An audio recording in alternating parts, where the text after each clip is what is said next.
রব্বুল আলামিন বলেন, ওয়া ইযা সামিউ মা উনজিলা ইলার রাসূলি তারা আয়ুনাহুম তাফিদু মিনাদ দামঈ মিম্মা আরাফু মিনাল হাক্কি। আল্লাহ রাব্বুল আলামিন বলেন, ওয়া ইযা সামিউ, আর যখন সাহাবায়ে কেরাম তারা কোরআন তেলাওয়াত শ্রবণ করত, যখন তারা কোরআন শুনত, মা উনজিলা ইলার রাসূলি, যে কোরআন রাসূলের উপর নাজিল করা হয়েছে, তখন তাদের কি অবস্থা হতো? আল্লাহ রাব্বুল আলামিন বলেন, তারা আয়ুনাহুম, নবী আপনি দেখবেন তাদের চোখ দিয়া তাফিদু মিনাদ দামাই, অশ্রু ঝরছে। সাহাবায়ে কেরাম যখন কোরআন শুনতেন, অটোমেটিকলি ভাবে তাদের চোখ দিয়া, এই তেলাওয়াতে কোরআন শুনে তাদের চোখ দিয়া পানি ঝরতো। মুসলমান ভাইরা আমার, শুধু তাই না, আল্লাহ রাব্বুল আলামিন বলেন, ওয়ামা লানা ওয়ামা কানা লানা লা নুমিনু বিল্লাহি ওয়ামা জাআনা মিনাল হাক্কি ওয়া নাতমাউ আইয়ুদখিলানা রাব্বুনা মাআল কওমিস সালিহিন। মুসলমান ভাইরা রে আমার, আমি আপনাদের সামনে একজন কাফেরের ইসলাম গ্রহণ করার প্রেক্ষাপটটা আপনাদের সামনে তুলে ধরতে চাই। মুসলমানদের দ্বিতীয় খলিফা, যার নাম হযরত উমর ইবনে খাত্তাব রাদিয়াল্লাহু তাআলা আনহু, যার এক তর্জনীর হেলানিতে, যার এক আঙ্গুলের ইশারাতে অর্ধ পৃথিবী থর থর করে কেঁপেছে। জালেম ছিলেন না, স্বৈরাচার ছিলেন না। এখন তো স্বৈরাচারের ক্ষমতার কারণে মানুষগুলো থর থর করে কাঁপে। জোরে কোন ঠিক কিনা?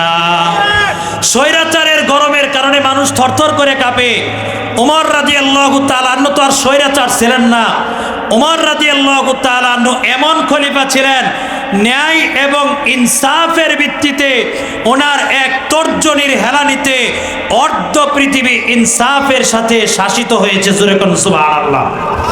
আল্লাহ রাসূল সাল্লাল্লাহু আলাইহি ওয়াসাল্লাম দোয়া করলেন, আল্লাহ ওমর ইবনে খাত্তাব, খাত্তাবের বেটা উমর অথবা হিশামের বেটা আবু জাহেল, এই দুই ব্যক্তির মধ্য থেকে একজনকে ইসলামের দৌলত দিয়া ইসলামটাকে শক্তিশালী বানায়া দাও। আল্লাহর নবী তাহাজ্জুদের মুসল্লায় এই দোয়া করেছেন। আল্লাহ রাব্বুল আলামিন হযরত উমরের শানে, উমরের ক্ষেত্রে রাসূলের এই দোয়াটাকে আল্লাহ কবুল করেছেন। জোরে কোন সুবহানাল্লাহ। মুসলমান ভাইরা রে আমার, হযরত উমর রাদিয়াল্লাহু তাআলা আনহু বড় বীর বাহাদুর ছিলেন। ইসলাম গ্রহণের পূর্বেও বীর ছিলেন, ইসলাম গ্রহণের পরেও বড় বীর ছিলেন, সাহসিকতা ছিল। হযরত উমর রাদিয়াল্লাহু তাআলা আনহুকে আল্লাহ রাব্বুল আলামিন কোরআন আল কারীমের মাধ্যমে দুইটা ধাক্কা দিয়েছেন ঈমানের জন্য। প্রিয় ভাইরা আমার, কোরআনের মাধ্যমে আল্লাহ দুইটা ধাক্কা দিয়েছেন। প্রথম ধাক্কা আল্লাহ রাব্বুল আলামিন হযরত উমরকে দিয়েছেন আল্লাহর নবীর দোয়ার বরকতে। আল্লাহর নবী দোয়া করেছেন, আল্লাহ উমর অথবা আবু জাহেল, এই দুই ব্যক্তির মধ্য থেকে একজনকে মুসলমান বানায়া দাও। আল্লাহ উমরের ক্ষেত্রে এই দোয়া কবুল করলেন। এটা হলো উমরকে প্রথম ধাক্কা, ঈমানের প্রথম ধাক্কা। এই দোয়া কবুল হওয়ার পরে হযরত উমর রাদিয়াল্লাহু তাআলা আনহুর কিছুই ভালো লাগে না। ডানে যান বামে যান, অস্থিরতা লাগে, বিকলতা লাগে, কিছুই ভালো লাগে না। দ্বিতীয় ধাক্কা আল্লাহ রাব্বুল আলামিন দিয়েছেন কোরআন আল কারীমের সূরা হাক্কার মাধ্যমে, যেই সূরাটা 30 নম্বর পারার মধ্যে আছে। এই পৃথিবীতে কোরআনের চাইতে বড় সম্মানের, বড় মর্যাদা সম্পন্ন, এর চাইতে দামি কোনো কিতাব, কোনো গ্রন্থ আল্লাহ রাব্বুল আলামিন নাজিল করেন নাই। এই কোরআন হলো সবচাইতে দামি জিনিস। কোরআন যেহেতু সবচাইতে দামি, সমস্ত আসমানি কিতাব সমূহের মধ্যে কোরআনের সম্মান এবং মর্যাদা সবার উপরে। জোরে কোন সুবহানাল্লাহ। এই কারণে যেহেতু এই কিতাব দামি, এই কোরআন দামি, এই জন্য এই কোরআন আল্লাহ রাব্বুল আলামিন সবচাইতে দামি রসুল মুহাম্মাদুর রাসূলুল্লাহ সাল্লাল্লাহু আলাইহি ওয়াসাল্লামের উপর অবতীর্ণ করেছেন। এই কোরআন যেহেতু সবচাইতে দামি, এই জন্য আল্লাহ সুবহানাহু ওয়া তাআলা সকল নবীদের উম্মতের চাইতে উম্মতে মুহাম্মদী বেশি দামি। এই জন্য এই দামি উম্মতকে রব্বুল আলামিন কোরআন দান করেছেন। সুবহানাল্লাহ। প্রিয় ভাইরা আমার, শুধু তাই না, এই কোরআন যেহেতু সবচাইতে দামি, এই জন্য আল্লাহ রব্বুল আলামিন এই কোরআনকে 365 রাত্রের মধ্য থেকে সবচাইতে ফজিলতের রাত্রে, সবচেয়ে দামি রাত্রে লাইলাতুল কদরে আল্লাহ এই কোরআন নাজিল করেছেন। এই কোরআন যেহেতু সবচাইতে দামি, এই জন্য মাসের মধ্যে শ্রেষ্ঠ মাস রমাদানুল মুবারকে আল্লাহ রাব্বুল আলামিন এই কোরআন নাজিল করেছেন। এক কথায় কোরআন দামি হওয়ার কারণে দামি ব্যক্তির উপর কোরআন নাজিল হয়েছে। দামি উম্মতকে আল্লাহ তাআলা কোরআন দিয়েছেন। দামি মাসে আল্লাহ রাব্বুল আলামিন কোরআন নাজিল করেছেন। সবচাইতে দামি রাত্রিতে আল্লাহ রাব্বুল আলামিন কোরআন নাজিল করেছেন। পৃথিবীর সবচাইতে দামি স্থান মক্কাতুল মুকাররমা এবং মদিনাতুল মুনাওয়ারায় আল্লাহ রাব্বুল আলামিন কোরআন নাজিল করেছেন। জোরে সুবহানাল্লাহ। প্রিয় ভাইরা আমার, এর দ্বারা বোঝা যায় এই কোরআনের সাথে যার যত সম্পর্ক হবে সে তত বেশি আল্লাহর কাছে দামি হয়ে যাবে। জোরে সুবহানাল্লাহ। মুসলমান ভাইরা রে আমার, এই যে আপনারা এই জায়গার মধ্যে এসেছেন, বসেছেন, দুনিয়ার সব কাজকর্ম থেকে অবসর হয়ে এই জায়গায় আপনারা আসার পিছনে পার্থিব জাগতিক দুনিয়াবি কোনো লক্ষ্য নাই, কোনো উদ্দেশ্য নাই। এখানে আসলে টাকা কেউ দেয় না, বরং টাকা দিয়া যাইতে হয়। কথা কোন ঠিক কিনা? এই জায়গায় আসলে টাকা দিয়া যাইতে হয়। দুনিয়ার কোনো লাভ নাই, ব্যবসা বাণিজ্য দুনিয়ার সব কাজকর্ম থেকে ফারেক হয়ে আপনারা কোরআনের মজলিসে এসেছেন। যতক্ষণ পর্যন্ত এই কোরআনের মজলিসে আপনারা বসা থাকবেন, ততক্ষণ পর্যন্ত সমস্ত মাখলুক আপনাদের জন্য আল্লাহর দরবারে ইস্তেগফার করতে থাকবে। আর একটু জোরে কোন সুবহানাল্লাহ। মুসলমান ভাইরা রে আমার, শুধু তাই না, এটা আমার কোনো বানানো বক্তব্য নয়। আবু দাউদ শরীফের হাদিসের মধ্যে এসেছে, আল্লাহর নবী বলেছেন, ওয়ায়াস্তাগফিরু লাহু মান ফিস সামাওয়াতি ওয়াল আরদি হাত্তাল হিতানি ফিল মাই। সমস্ত মাখলুক তাদের জন্য ইস্তেগফার করবে, এমনকি গভীর সমুদ্রের তলদেশে যে মাছগুলো আছে, এই মাছগুলো পর্যন্ত ইলমে দ্বীন অর্জনকারীদের জন্য আল্লাহর দরবারে মাগফিরাত কামনা করতে থাকে। প্রিয় ভাইরা আমার, শুধু তাই না, এই জায়গা থেকে আমি ভূমিকা বলছি, এই জায়গা থেকে আপনারা যদি দুইটা জিনিস নিয়ে যাইতে পারেন। কয়টা জিনিস? দুইটা। ওয়াজ শুধু আমি করব, আপনারা বলবেন না, এটা হবে না। এই জায়গা থেকে যদি দুইটা জিনিস নিয়ে যাইতে পারেন, ভাই কয়টা জিনিস? দুইটা জিনিস। তাহলে আল্লাহ রাব্বুল আলামিন কি দিবেন? রাব্বুল আলামিন কোরআনে বলেন,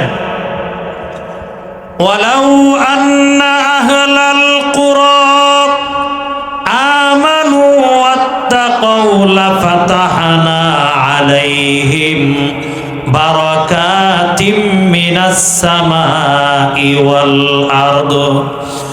রব্বুল আলামিন বলেন, যদি জনপদের অধিবাসীরা লাউ আমানু, যদি তারা ঈমান আনতো, যদি তারা ঈমান আনয়ন করে, ওয়াত্তাকাউ আই তাবু ইলাল্লাহ, আল্লাহর দিকে ফিরে যায় তওবা করে, যদি ঈমান আনে এবং যদি তারা তওবা করে, কোন জনপদের বাসিন্দাদের মধ্যে এই দুই আমল যদি পাওয়া যায়, একটা হলো ঈমান আর একটা হলো তাওবা, রব্বুল আলামিন বলেন, আমি আল্লাহ তাদের জন্য আসমান জমিনের রহমতের যত দরজা আছে আমি আল্লাহ রহমতের সব দরজা তাদের জন্য উন্মুক্ত করে দিব। তাহলে আজকের এই মাহফিল থেকে যদি ঈমান এবং তওবা সহকারে মাহফিল শেষ করে যদি আপনারা বাড়ি যাইতে পারেন, আসমান জমিনের রহমতের সমস্ত ভান্ডার যিনি ওপেন করে দিবেন তিনি কে? প্রিয় ভাইরা আমার, আপনারা এখানে এসেছেন, এতে আমরা খুশি না বেজার? কিন্তু একজন অসন্তুষ্ট, তার নাম হলো মিস্টার শয়তান। এখন শয়তানের সব চেষ্টা ব্যর্থতায় পর্যবসিত হয়েছে। শয়তানের একটা চেষ্টা এখনো বাকি আছে, যে কোনো ক্রমে কোনো উজর দিয়া কোনো অজুহাতে এই কোরআনের মাহফিল থেকে আমাদেরকে বাস স্ট্যান্ডে নিয়ে যাইতে পারে কিনা। কথা বলেন ঠিক কিনা? আমরা কি আল্লাহর জন্য কোরআনের মহাব্বতে কোরআনের সম্মানে আমরা কি এই নিয়ত করতে পারি না? আজকের মাহফিলের বিদায় মুনাজাত করে এরপর আমরা গুনাহ খাতা মাফ করে এরপর আমরা বাড়ি যাব। রাজি আছি তোমরা ইনশাআল্লাহ? আল্লাহ রাব্বুল আলামিন কবুল করেন, জোরে করা আমিন। প্রিয় ভাইরা আমার, আসুন এবার কোরআন আল কারীম সম্পর্কে আমরা মূল আলোচনায় প্রবেশ করি। কোরআন আল কারীম এটা শ্রেষ্ঠ কিতাব, এটা দামি কিতাব, এটা শ্রেষ্ঠ গ্রন্থ। এই কথা বয়ান করে বুঝাতে হয় না। আল্লাহ রাব্বুল আলামিন তার হাবিব সাল্লাল্লাহু আলাইহি ওয়াসাল্লামকে যত মুজিজা দান করেছিলেন, সকল মুজিজাগুলোর মধ্য থেকে অন্যতম শ্রেষ্ঠতম একটা মুজিজা হলো আল কোরআন আল কারীম। জোরে কোন সুবহানাল্লাহ। মুসলমান ভাইরা রে আমার, এই কোরআন আল কারীম রব্বুল আলামিন কেন মুহাম্মাদুর রাসূলুল্লাহ সাল্লাল্লাহু আলাইহি ওয়াসাল্লামের উপর আল্লাহ রাব্বুল আলামিন কেন নাজিল করলেন? রব্বুল আলামিন কোরআনে হাকিমের মধ্যে ইরশাদ করেন, কিতাবুন আনজালনাহু ইলাইকা লিতুখরিজান নাসা মিনাজ যুলুমাতি ইলান নূর। আল্লাহ রাব্বুল আলামিন বলেন, এটা এমন একটা কিতাব, আনজালনাহু, এই কিতাব আমি আল্লাহ রাব্বুল আলামিন নাজিল করেছি। কার উপর নাজিল করেছেন? নুজিলা আলা মুহাম্মদ, এই কিতাব মুহাম্মদ সাল্লাল্লাহু আলাইহি ওয়াসাল্লামের উপর আল্লাহ রাব্বুল আলামিন নাজিল করেছেন। রাব্বুল আলামিন বলেন, কেন নাজিল করলাম? লিতুখরিজান নাসা মিনাজ যুলুমাতি ইলান নূর, যাতে করে আপনি মানুষকে অন্ধকার থেকে মানুষকে আলোর দিকে আপনি নিয়ে আসতে পারেন।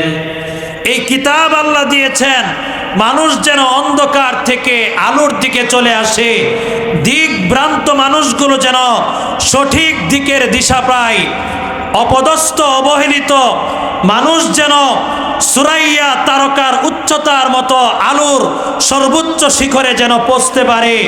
পথ হারা মানুষগুলো, আল্লাহ বুলা মানুষগুলো যেন কোরআনের আলোতে আলোকিত হয়ে রব্বুল আলামিনের সাথে গভীর সম্পর্ক, গভীর কানেকশন কায়েম করতে পারে। জোরে কোন সুবহানাল্লাহ। মুসলমান ভাইরা রে আমার, এই কোরআন আল কারীম এমন একটা কিতাব, আপনি যদি ওযু সহ পবিত্র অবস্থায় এই কোরআন আল কারীম যদি স্পর্শ করেন, এটাও ইবাদত। এই কোরআন যদি আপনি বুকে লাগান, এটাও ইবাদত। কোরআন যদি আপনি চুম্বন করেন, এটাও ইবাদত। আপনি যদি কোরআন দেখে দেখে তেলাওয়াত করেন, এটাও ইবাদত। আপনি যদি কোরআন মুখস্থ তেলাওয়াত করেন, এটাও ইবাদত। আপনি যদি কোরআনের তরজমা পড়েন, এটাও ইবাদত। আপনি যদি কোরআনের তাফসীর পড়েন, এটাও ইবাদত। আপনি যদি কোরআন তেলাওয়াত শ্রবণ করেন, এটাও ইবাদত।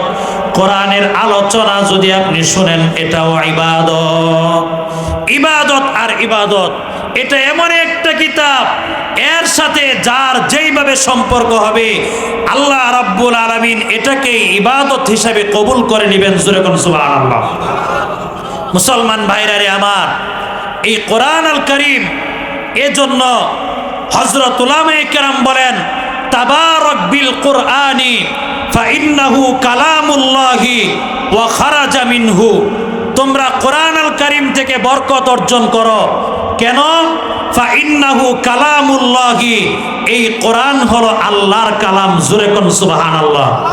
শুধু আল্লাহর কালাম তা না, ওয়া খারাজা মিনহু, এবং এই কোরআনটা মহান আল্লাহ রাব্বুল আলামিনের পবিত্র সত্তা থেকে প্রকাশিত হয়েছে। প্রিয় হাজিরিন, এই কোরআন আল কারীম থেকে আমরা অনেক দূরে চলে গেছি। এখনকার সময়ে কোরআন আল কারীম আমাদের ঘরের শৌখিন আসবাবপত্রের জায়গা দখল করেছে। কথা বলেন ঠিক কিনা? কিন্তু আগেরকার সময়ে সাহাবায়ে কেরামের জামানায় এমন একটা সময় ছিল, রাত যত গভীর হতো ঘরের ভিতর থেকে তেলাওয়াতে কোরআনের আওয়াজ তত উচ্চ হতো। জোরে কোন সুবহানাল্লাহ। রাত যত গভীর তেলাওয়াতে কোরআন তত বেশি হতো। কিন্তু এখনকার সময়ে, মাফ করবেন আমাকে, রাত যত গভীর হয়, রাত যত গহীন হয়, তত সাউন্ড বক্সে ডিজে পার্টির আওয়াজ তত বেশি হয়। কথা বলেন ঠিক কিনা? প্রিয় ভাইয়েরা আমার, সাহাবায়ে কেরাম রাদিয়াল্লাহু আনহুম এই কোরআনের তেলাওয়াত আপনি কেন করবেন না? এই কোরআনের তেলাওয়াত শ্রবণ করার জন্য কেউ যদি ইখলাসের সাথে কোরআন তেলাওয়াত শ্রবণ করে, আল্লাহ রাব্বুল আলামিন আরশে আজিম থেকে দুনিয়াতে ফেরেশতা পাঠায়া দেন। জোরে কোন সুবহানাল্লাহ। ভাই, আপনাদের কি অসুবিধা হচ্ছে? আমার ভাষা কি আপনারা বুঝেন নাকি ভাই? যাক, আলহামদুলিল্লাহ। মুসলমান ভাইরা রে আমার, হাদিসের মধ্যে এসেছে আল্লাহর নবীর, বিশ্ব নবীর এক সাহাবী তাহাজ্জুদের নামাজের মধ্যে দাঁড়িয়ে গিয়েছেন, কোরআন তেলাওয়াত শুরু করেছেন। কোরআনের যতগুলো আয়াত উনি তেলাওয়াত করতেছে, এক একটা আয়াত তেলাওয়াত করে, আর কোরআন তেলাওয়াতের প্রতি তার মনোযোগ তত বৃদ্ধি পাচ্ছে। এই সাহাবী যতই সামনে অগ্রসর হয়, তার মনে চাই উচ্চ আওয়াজে কোরআন তেলাওয়াত করার জন্য। কিন্তু এই সাহাবী যেই জায়গার মধ্যে দাঁড়িয়ে সালাতুত তাহাজ্জুদে তেলাওয়াতে কোরআনের আমল করতেছিলেন, ওই জায়গার পাশে একটা ঘোড়া বাঁধা ছিল, এবং ঘোড়ার পাশে আরেকটা ছোট্ট বাচ্চা শায়িত ছিল, ঘুমন্ত ছিল। হাদিসের মধ্যে এসেছে, এই সাহাবী লক্ষ্য করলেন যত উচ্চ আওয়াজে কোরআন তেলাওয়াত করেন, ঘোড়াটা তত বেশি লাফিয়ে ওঠে। যত উচ্চ আওয়াজে কোরআন পড়ে, ঘোড়া তত বড় লাফ দেয়।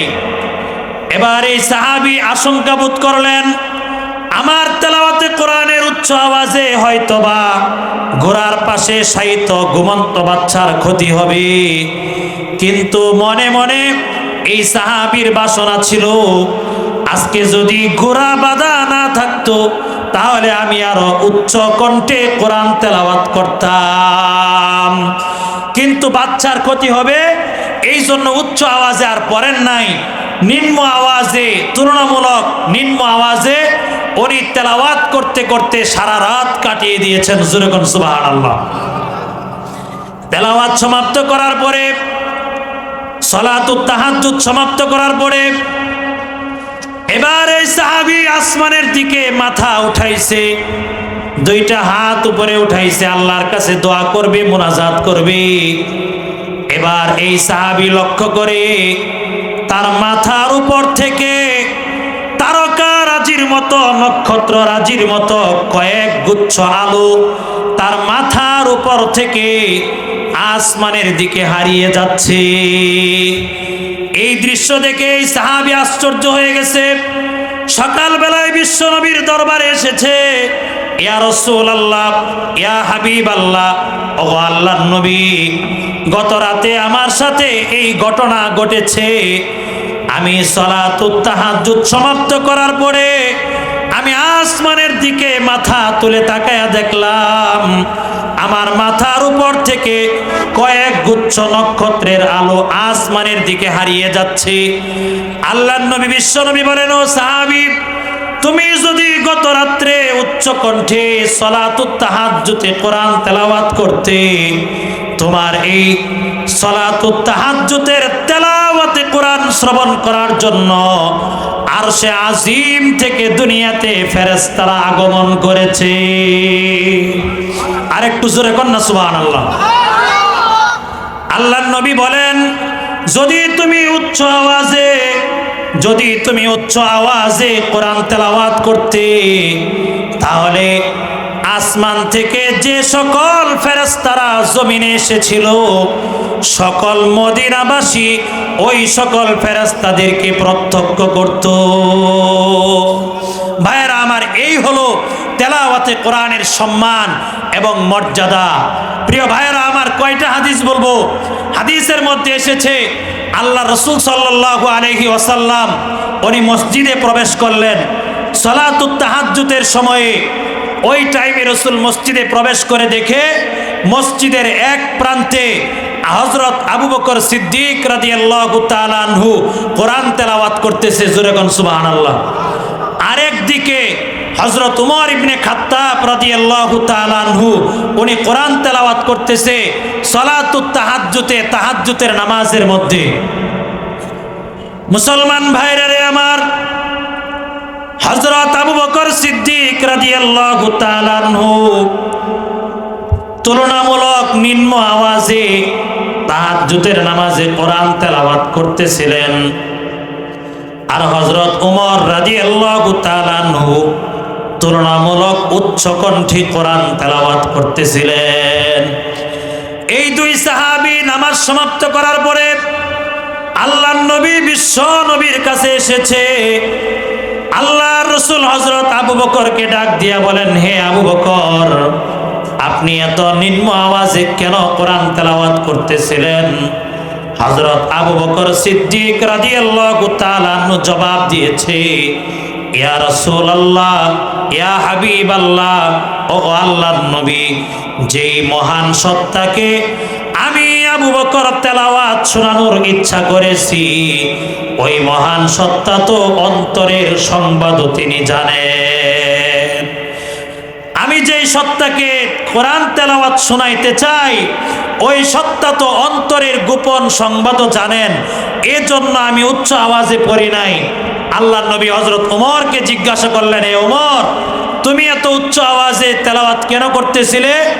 হযরত ওমর রাদিয়াল্লাহু তাআলা আনহু বললেন, ইয়া রাসূলুল্লাহ, যারা ঘুমন্ত আছে আমি ওমর তাদেরকে জাগানোর ইচ্ছা করছিলাম, জোরে কোন সুবহানাল্লাহ। আর কি করছিলাম? আমি ওমর চাচ্ছিলাম এই তেলাওয়াতে কোরআনের আওয়াজ শুনে যেন আশপাশ থেকে শয়তানগুলো পলায়ন করে, জোরে কোন সুবহানাল্লাহ। এর দ্বারা বোঝা যায় যেই জায়গায় কোরআনের তেলাওয়াত হয়, যেই জায়গায় কোরআনের আলোচনা হয়, ওই জায়গায় শয়তান আসতে পারে না, শয়তান পলায়ন করে। কোরআন এমন একটা কিতাব, এমন একটা আল্লাহ রাব্বুল আলামিনের পক্ষ থেকে এমন একটা পবিত্র জিনিস, রাসূলের উপর আল্লাহর এমন একটা খাস মুআজিজা, যেই জায়গার মধ্যে কোরআন তেলাওয়াত হয় ওই জায়গার আশেপাশে শয়তান আসতে পারে না, জোরে কোন সুবহানাল্লাহ। মুসলমান ভাইরা রে আমার, শুধু তাই না, এই কোরআন আল কারীম সাহাবায়ে কেরাম রাদিয়াল্লাহু আনহুম এই কোরআন যখন তেলাওয়াত করতেন তখন তাদের কি অবস্থা হতো এটা আমার বলতে হবে না, আল্লাহ রাব্বুল আলামিন কোরআনে কারীমের মধ্যে সাহাবায়ে কেরামের অবস্থাটাকে কুট করে দিয়েছেন, জোরে কোন সুবহানাল্লাহ। রাব্বুল আলামিন বলেন, ওয়া ইযা সামিউ মা উনজিলা ইলার রাসূলি তারা আয়ুনাহুম তাফিদু মিনাদ দামঈ মিম্মা আরাফু মিনাল হাক্কি। আল্লাহ রাব্বুল আলামিন বলেন, ওয়া ইযা সামিউ, আর যখন সাহাবায়ে কেরাম তারা কোরআন তেলাওয়াত শ্রবণ করত, যখন তারা কোরআন শুনতো, মা উনজিলা ইলার রাসূলি, যে কোরআন রাসূলের উপর নাজিল করা হয়েছে, তখন তাদের কি অবস্থা হতো? আল্লাহ রাব্বুল আলামিন বলেন, তারা আয়ুনাহুম, নবী আপনি দেখবেন তাদের চোখ দিয়া তাফিদু মিনাদ দামাই, অশ্রু ঝরছে। সাহাবায়ে কেরাম যখন কোরআন শুনতেন অটোমেটিকলি ভাবে তাদের চোখ দিয়া এই তেলাওয়াতে কোরআন শুনে তাদের চোখ দিয়া পানি ঝরত। সাহাবায়ে কেরাম কোরআনের সাথে এত সম্পর্ক ছিল। আর কি হতো? ইয়াকুলুনা, তারা বলতো রব্বানা আমান্না, হে আমাদের রব, আমরা এই কোরআনের প্রতি ঈমান এনেছি, আমরা আপনার প্রতি ঈমান এনেছি, ফাকতুবনা মা'আশ শাহিদিন, সুতরাং আপনি আমাদের নামটাকে সাক্ষ্যদাতাদের লিস্টের মধ্যে উঠায়া দেন। মুসলমান ভাইরা আমার, শুধু তাই না, আল্লাহ রাব্বুল আলামিন বলেন ওয়ামা লানা ওয়ামা কানা লানা লা নুমিনু বিল্লাহি ওয়ামা জাআনা মিনাল হাক্কি ওয়া নাতমাউ আইয়ুদখিলানা রাব্বুনা মাআল কওমিস সালিহিন। সাহাবায়ে কেরাম বলতেন ওয়ামা লানা লা নুমিনু বিল্লাহ, আমাদের কি হলো যে আমরা আল্লাহর প্রতি ঈমান আনবো না? আমাদের কি হলো আমরা রবের প্রতি বিশ্বাস পোষণ করব না? ওয়ামা জাআনা মিনাল হাক্কি, এবং আমাদের কাছে যেই হক এসেছে, যে কোরআন এসেছে, যে রাসূল এসেছে, আমরা তার প্রতি বিশ্বাস পোষণ করব না। আমাদের কি হলো? এর অর্থ হলো অবশ্যই আমরা রবের উপর বিশ্বাস পোষণ করি এবং অবশ্যই মুহাম্মাদুর রাসূলুল্লাহ সাল্লাল্লাহু আলাইহি ওয়াসাল্লাম যে কোরআন নিয়ে এসেছেন, আমরা সেই কোরআনের উপর বিশ্বাস করি। জোরে কোন সুবহানাল্লাহ। আর সাহাবায়ে কেরাম কি আশা করতেন, কি তামান্না করতেন? ওয়া নাতমাউ আইয়ুদখিলানা রাব্বুনা মাআল কওমিস সালিহিন। সাহাবায়ে কেরাম আকাঙ্ক্ষা করতেন, তামান্না করতেন, আশা পোষণ করতেন যে আইয়ুদখিলানা রাব্বুনা, আমাদের রব আমাদেরকে অন্তর্ভুক্ত করে দিবেন মাআল কওমিস সালিহিন, সৎকার সম্প্রদায়ের মধ্যে। জোরে কোন সুবহানাল্লাহ। সাহাবায়ে কেরাম কোরআন তেলাওয়াত শুনে যখন আল্লাহ রাব্বুল আলামিনের কাছে এই দোয়া করেছেন যে আল্লাহ, আমরা বিশ্বাস পোষণ করি আপনার প্রতি, কোরআনের প্রতি, রাসূলের প্রতি, এবং আমরা আশা রাখি আপনি আমাদেরকে সালেহিনদের মধ্যে অন্তর্ভুক্ত করে দিবেন, এই দোয়া সাহাবায়ে কেরাম করেছেন। তৎক্ষণাৎ আল্লাহ রাব্বুল আলামিন আয়াত নাজিল করে সাহাবায়ে কেরামের দোয়াটাকে আল্লাহ কবুল করেছেন। জোরে কোন সুবহানাল্লাহ। আল্লাহ রাব্বুল আলামিন সাথে সাথে আয়াত নাজিল করলেন, ফাআসাবাহুমুল্লাহু বিমা ক্বালু। আল্লাহ রাব্বুল আলামিন আয়াত নাজিল করলেন যে তোমরা যা চেয়েছো, সাহাবায়ে কেরাম আমার কাছে যা চেয়েছে, যা আবদার করেছে, যা দরখাস্ত করেছে, আমি আল্লাহ তাদেরকে সেই সকল জিনিস দান করে দিলাম। জোরে কোন সুবহানাল্লাহ। মুসলমান ভাইরা রে আমার, এই কোরআন আল কারীম বিশ্ব নবীর উপর অন্যতম শ্রেষ্ঠতম একটা মুআজিজা। এমন অনেক মুআজিজা আছে, এমন অসংখ্য হাদিস আছে যে একমাত্র কেবলমাত্র শুধুমাত্র আল্লাহর নবীর মুবারক জবান দিয়া কোরআন তেলাওয়াত শুনে কাফের মুসলমান হয়ে গেছে। জোরে কোন সুবহানাল্লাহ। রাসূল কিচ্ছু বলে নাই। রাসূল বলেন নাই তুমি আল্লাহর প্রতি ঈমান আনো, আমি রাসূল মুহাম্মদ সাল্লাল্লাহু আলাইহি ওয়াসাল্লামের রিসালাতের উপর ঈমান আনো। রাসূল এটা বলতে হয় নাই। শুধুমাত্র কেবলমাত্র রাসূলের কণ্ঠে কোরআন শুনেছে আর সাথে সাথে পড়ে নিয়েছে লা ইলাহা ইল্লাল্লাহু মুহাম্মাদুর রাসূলুল্লাহ। জোরে কোন সুবহানাল্লাহ। মুসলমান ভাইরা রে আমার, আমি আপনাদের সামনে একজন কাফেরের ইসলাম গ্রহণ করার প্রেক্ষাপটটা আপনাদের সামনে তুলে ধরতে চাই। মুসলমানদের দ্বিতীয় খলিফা, যার নাম হযরত ওমর ইবনে খাত্তাব রাদিয়াল্লাহু তাআলা আনহু, যার এক তর্জনীর হেলানিতে, যার এক আঙ্গুলের ইশারাতে অর্ধ পৃথিবী থর থর করে কেঁপেছে। জালেম ছিলেন না, স্বৈরাচার ছিলেন না। এখন তো স্বৈরাচারের ক্ষমতার কারণে মানুষগুলো থর থর করে কাঁপে। জোরে কোন ঠিক কিনা? স্বৈরাচারের গরমের কারণে মানুষ থরথর করে কাঁপে। ওমর রাদিয়াল্লাহু তাআলা আনহু তো আর স্বৈরাচার ছিলেন না, উমর রাদিয়াল্লাহু তাআলা আনহু এমন খলিফা ছিলেন, ন্যায় এবং ইনসাফের ভিত্তিতে ওনার এক তর্জনীর হেলানিতে অর্ধ পৃথিবী ইনসাফের সাথে শাসিত হয়েছে। জোরে কোন সুবহানাল্লাহ। আল্লাহ রাসূল সাল্লাল্লাহু আলাইহি ওয়াসাল্লাম দোয়া করলেন, আল্লাহ ওমর ইবনে খাত্তাব, খাত্তাবের বেটা উমর অথবা হিশামের বেটা আবু জাহেল, এই দুই ব্যক্তির মধ্য থেকে একজনকে ইসলামের দৌলত দিয়া ইসলামটাকে শক্তিশালী বানায়া দাও। আল্লাহর নবী তাহাজ্জুদের মুসল্লায় এই দোয়া করেছেন। আল্লাহ রাব্বুল আলামিন হযরত উমরের শানে, উমরের ক্ষেত্রে রাসূলের এই দোয়াটাকে আল্লাহ কবুল করেছেন। জোরে কোন সুবহানাল্লাহ। মুসলমান ভাইরা রে আমার,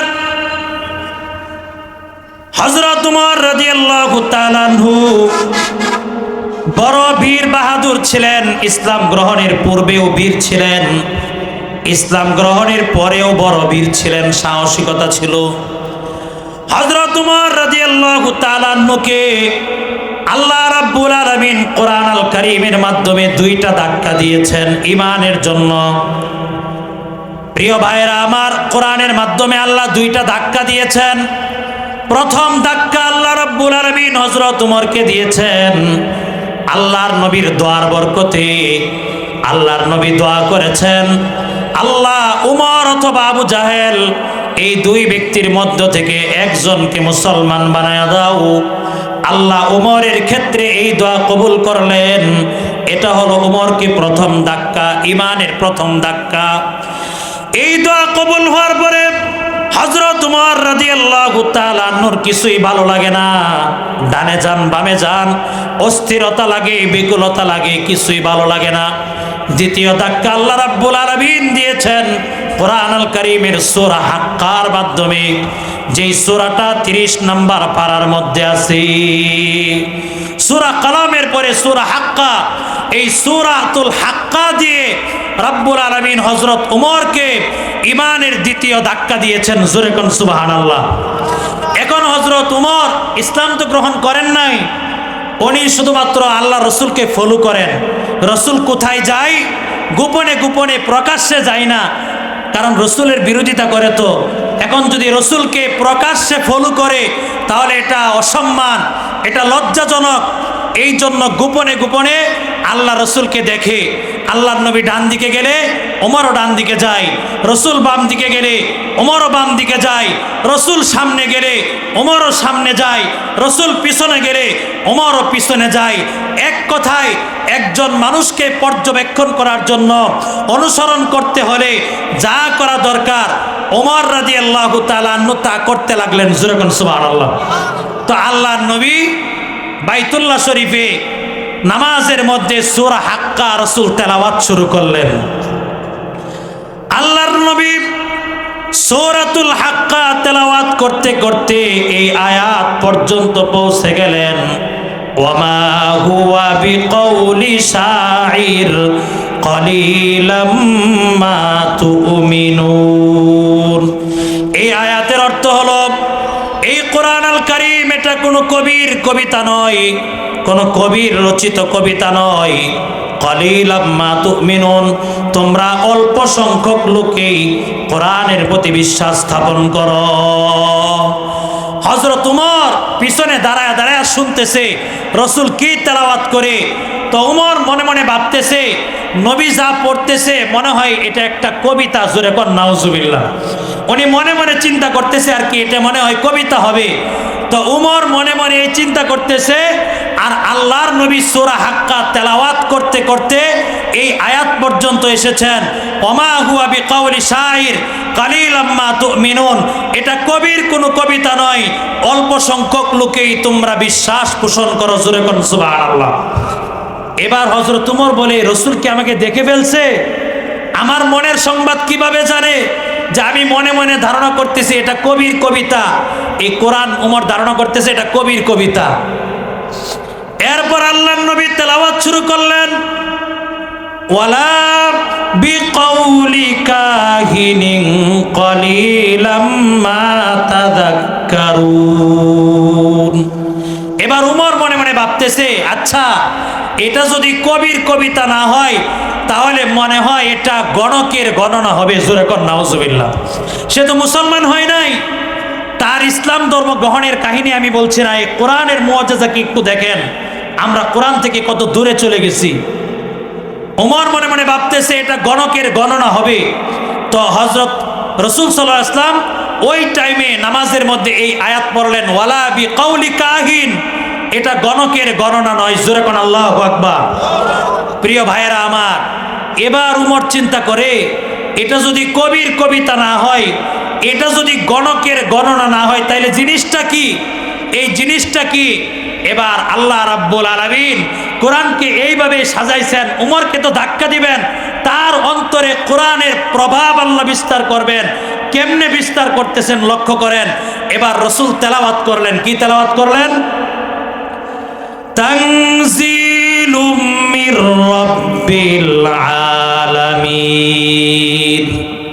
এবার নবী তেলাওয়াত করলেন, এটা কবির কবিতা না, এটা গণকের গণনা না, বরং এটা তামাম বিশ্বজগতের যেই রব আছে সেই রবের পক্ষ থেকে এটা অবতীর্ণ কালাম। মুসলমান ভাইরা রে আমার, আল্লাহ রাব্বুল আলামিন হযরত উমরের অন্তরে কোরআনুল কারীমের সূরা হাক্কার মাধ্যমে এই দ্বিতীয় ধাক্কা দিয়ে দিলেন। প্রথম ধাক্কা আল্লাহ দিয়েছিলেন রাসূলের দোয়ার বরকতে, দ্বিতীয় ধাক্কা আল্লাহ দিলেন সূরা হাক্কার মাধ্যমে। এবার হযরত ওমর পেরেশান হয়ে গেছে, বিকুল হয়ে গেছে ইসলাম গ্রহণ করার জন্য। পরক্ষণে শয়তান আবার তাকে ধোঁকা দিছে।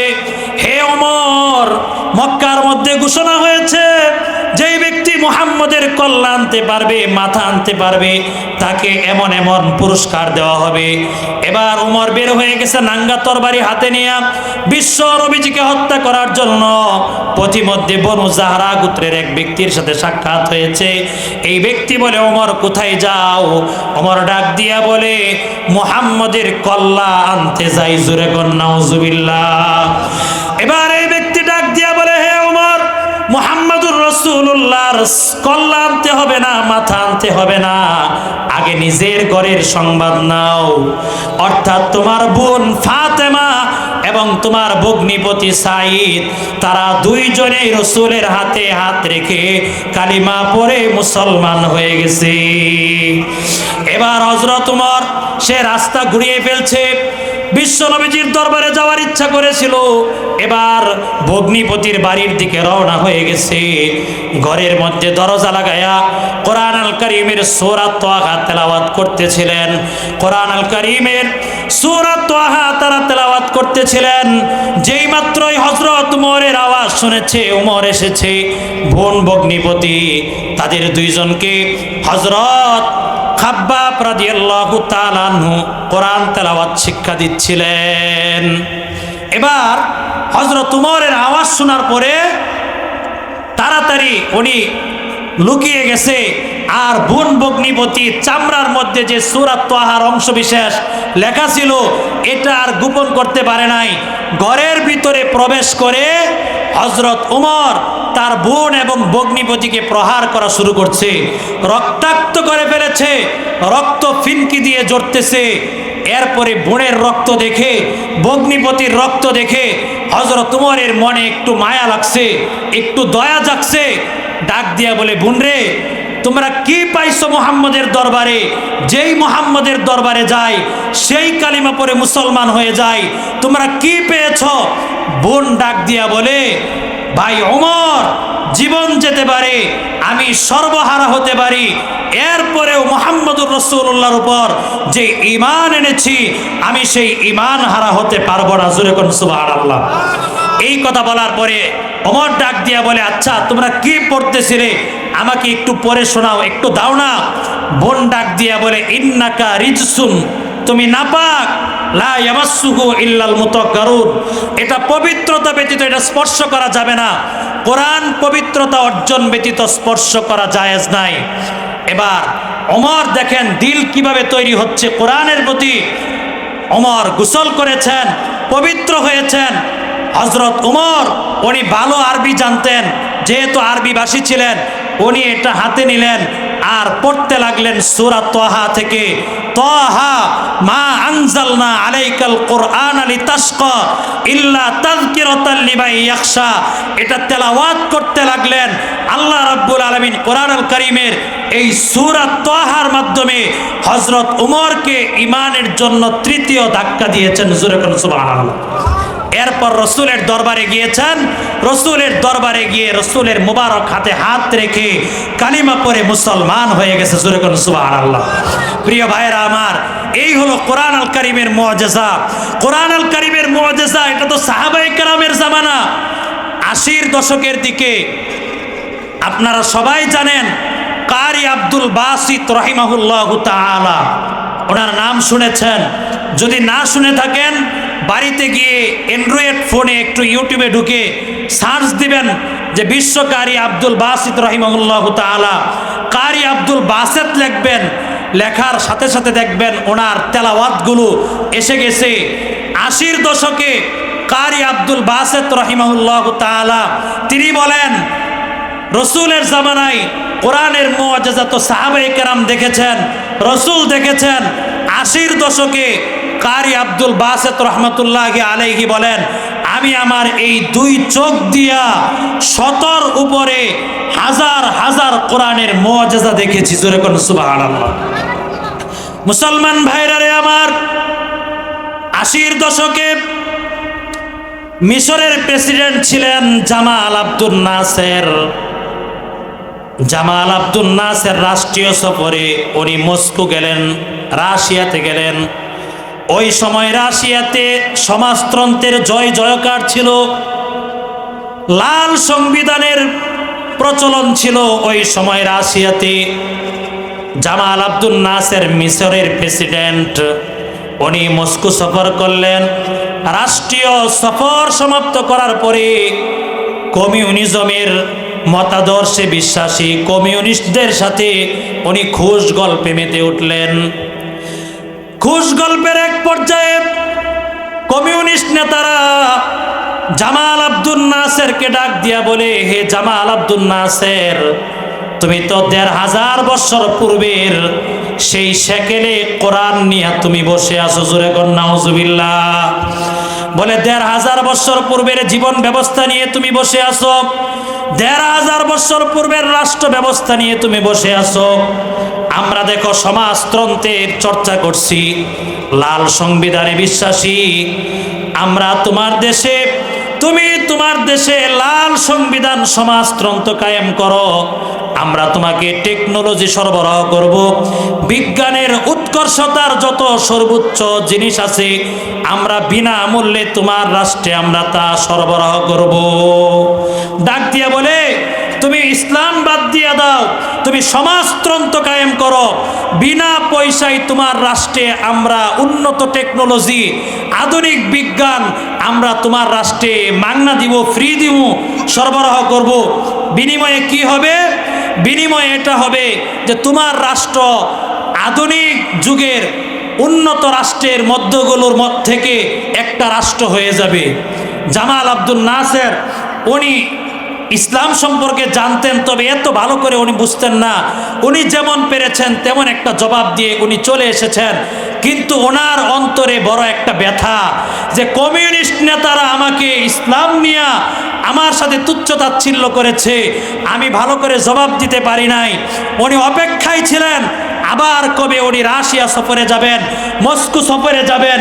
এই অপেক্ষায় যখন উনি ছিলেন, 2 বছর পরে আবার রাষ্ট্রীয় সফরে উনি মস্কো গেলেন, রাশিয়া গেলেন। এবার জামাল আব্দুল নাসের ওনার সাথে কারি আব্দুল বাসিত, বিশ্বকারী সবচাইতে বড় কারি কারি আব্দুল বাসিত রাহিমাহুল্লাহ তাআলাকে উনি সফর সঙ্গী হিসেবে নিয়ে গেলেন। জোরে কোন সুবহানাল্লাহ। রাষ্ট্রীয় সফর সমাপ্ত করলেন। পূর্বের মতো আবার কমিউনিস্ট, নাস্তিক এদের সাথে আবার খুশ গল্পে মেতে উঠলেন। খুশ গল্পের এক পর্যায়ে জামাল আব্দুল নাসের ডাক দিয়া কমিউনিস্ট নেতারা, আমার সাথে আমার এক বন্ধু এসেছে, আমার এক সফর সঙ্গী এসেছে, সে তোমাদেরকে কোরআন থেকে আবৃত্তি করে শোনাবে। জোরে কোন সুবহানাল্লাহ। এই কমিউনিস্ট তারা তো কোরআন চিনে না, তারা বলে কি শোনাবে? বলে এটা কোরআন থেকে শোনাবে। বলে আচ্ছা ঠিক আছে, আমরা শুনবো। তাকে শুরু করতে বলো। কারি আব্দুল বাসিত রহমতুল্লাহি আলাইহি ওনার জীবনীতে এসেছে, তখন ওনার মনের মধ্যে এসেছে, এটা আমি কেন বললাম, তখন ওনার মনের মধ্যে এসেছে যে আমি কোরআনের কোন অংশটা তেলাওয়াত করব। এই কাফের মুশরিক নাস্তিকদের সামনে আমি কোরআনের কোন অংশটা তেলাওয়াত করব। ওনার মনন মস্তিষ্কে আল্লাহ তাআলা ঢেলে দিয়েছেন কোরআনের যেই অংশের তেলাওয়াত শুনে ওমর ইসলাম গ্রহণ করেছিলেন সূরা তাহা। কারি আব্দুল বাসিত রহমতুল্লাহি আলাইহি আউযুবিল্লাহ বিসমিল্লাহ পড়ে সূরা তাহা থেকে তেলাওয়াত শুরু করে দিলেন। জোরে কোন সুবহানাল্লাহ। এক আয়াত দুই আয়াত না, 2 রুকু তেলাওয়াত করলেন। আর ওই দিক দিয়া যারা কোরআন বিশ্বাস করে না, ধর্মই বিশ্বাস করে না, আল্লাহকে বিশ্বাস করে না, যারা আস্তিক না, যারা নাস্তিক, যারা সমাজতন্ত্রের কমিউনিজমের মতবাদে যারা বিশ্বাসী, তাদের অন্তরগুলো গলে গেছে, তারা তাদের চোখ দিয়ে অশ্রু ঝরতেছে। কারি আব্দুল বাসিত রহমতুল্লাহ আলাইহি 2 রুকু তেলাওয়াত সমাপ্ত করার পরে এবার জামাল আব্দুল নাসের ডাক দিয়া বলে, দোস্ত তোমরা কাঁদছো কেন? এবার এই কমিউনিস্ট নেতারা ডাক দিয়া বলে, তোমার সঙ্গী কি যেন আবৃত্তি করলো, কি যেন তেলাওয়াত করলো, নিজেকে কন্ট্রোল করতে পারি নাই, আবেগ ধরে রাখতে পারি নাই, মোমবাতির মতো গলে গিয়েছি, অটোমেটিকলি ভাবে আমাদের চোখ দিয়া অশ্রু ঝরেছে। জোরে কোন সুবহানাল্লাহ। প্রিয় ভাইয়েরা আমার, এই কোরআন আল কারীম তার ধারক বাহককে সর্বোচ্চ সম্মান এবং মর্যাদার আসনে উন্নতি করে। হযরত ওমর রাদিয়াল্লাহু তাআলা আনহু, ভালো করে বুঝেন, ওমর রাদিয়াল্লাহু তাআলা আনহু খলিফা হওয়ার পরে উনি সৈন্যবাহিনী নিয়ে সফর করতেছেন। উনি হলেন সেনাপতি, উনি নেতৃত্ব দিচ্ছেন, সম্মুখ সারিতে উনি হাঁটতেছেন। পাহাড়ের গিরিখাত যখন অতিক্রম করছেন, হঠাৎ করে উনি থমকে দাঁড়ালেন। উনি যেহেতু সামনে আছে, উনি থেমে যাওয়াতে গোটা কাফেলা থেমে গেছে।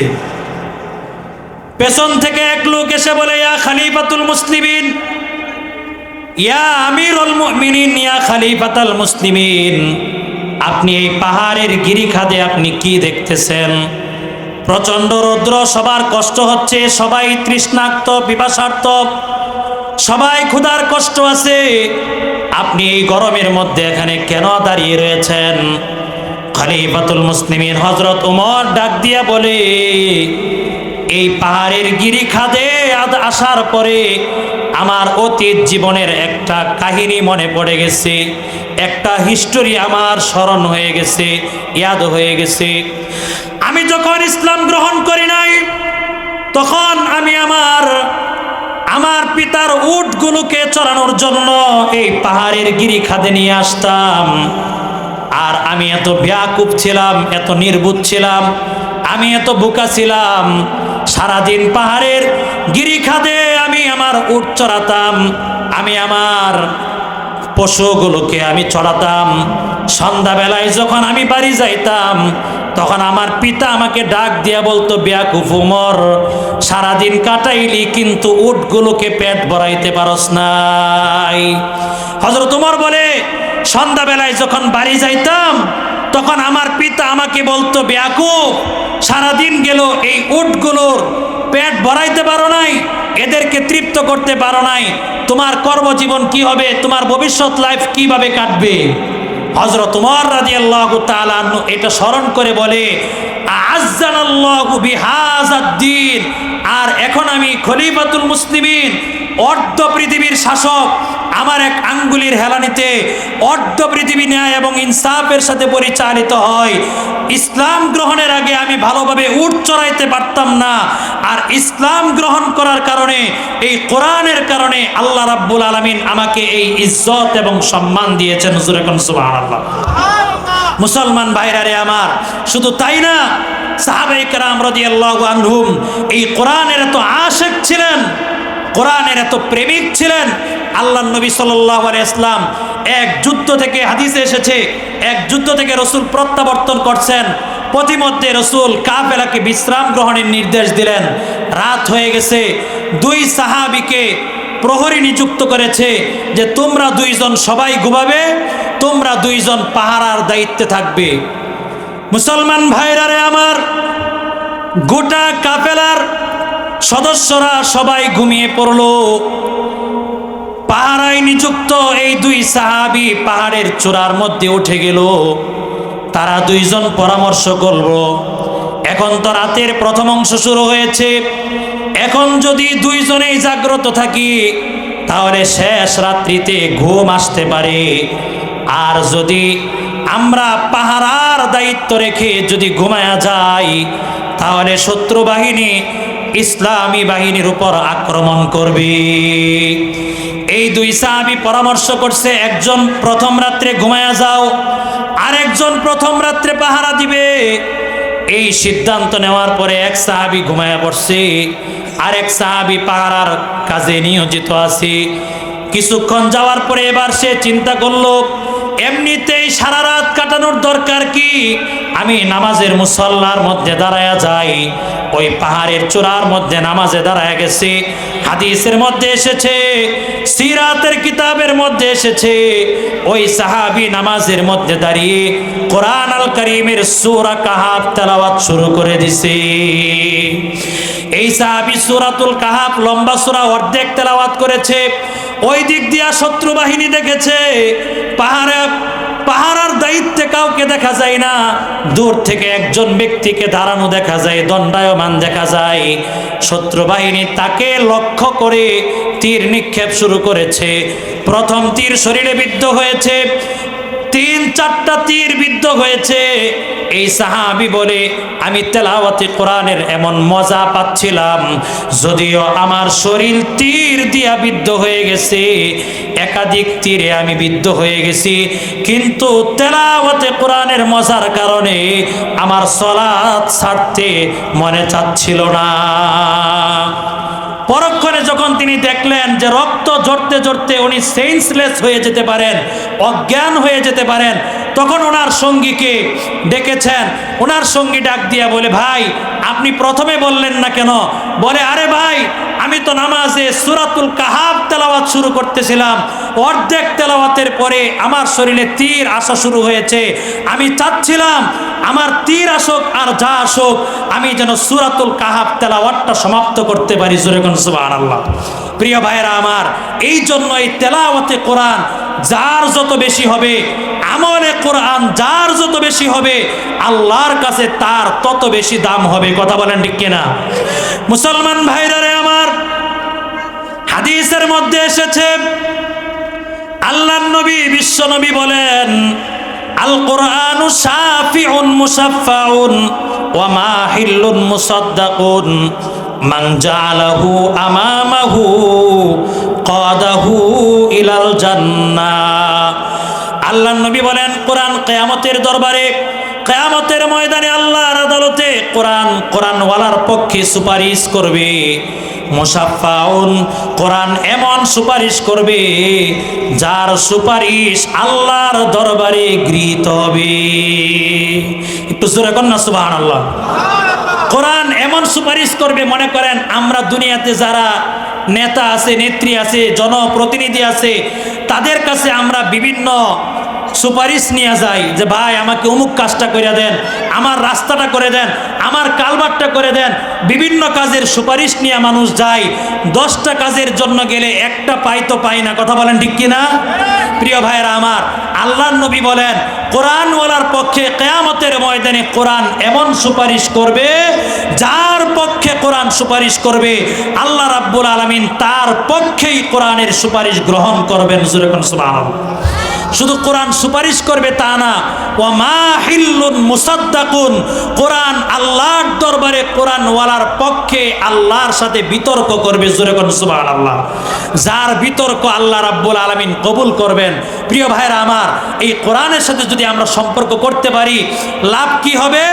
আল্লাহ নবী সাল্লাল্লাহু আলাইহি ওয়াসাল্লাম বলেন, ক্বালা রাসূলুল্লাহি সাল্লাল্লাহু আলাইহি ওয়াসাল্লাম মান জাআলাহু আমামাহু কাদাহু ইলাল জান্নাহ।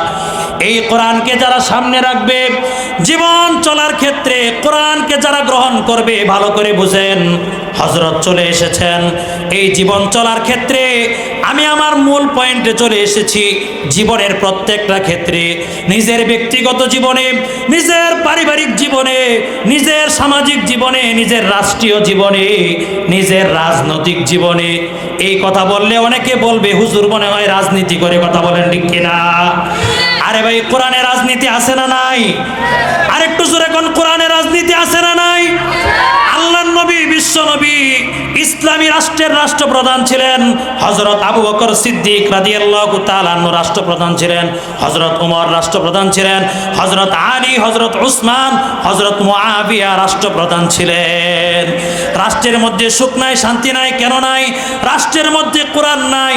আমি আপনি যদি আমার ব্যক্তিগত জীবনে, পারিবারিক জীবনে, সামাজিক জীবনে, রাষ্ট্রীয় জীবনে, রাজনৈতিক জীবনে, জীবনের সর্বক্ষেত্রে কোরআনকে যদি আমরা সামনে রাখতে পারি, আল্লাহর নবী বলেন কাদাহু ইলাল জান্নাহ।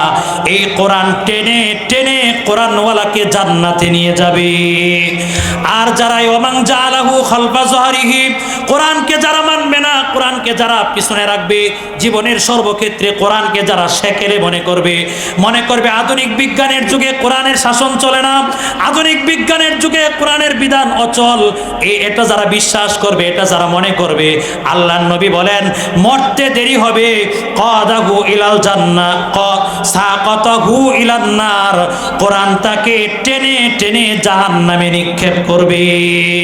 মুসলমান ভাইরা রে আমার, এজন্য কোরআন অনুযায়ী আমল করতে হবে, কোরআন অনুযায়ী জীবন গড়তে হবে, কোরআন থেকে বিমুখ হওয়া যাবে না। এই মাদ্রাসা আব্দুল কাদের জিলানী রাহমাতুল্লাহি আলাইহি মাদ্রাসা এতিমখানা, সর্বদাই এই জায়গায় এবিসিডি পড়ানো হয় না, সরে অসরে পড়ানো হয় না।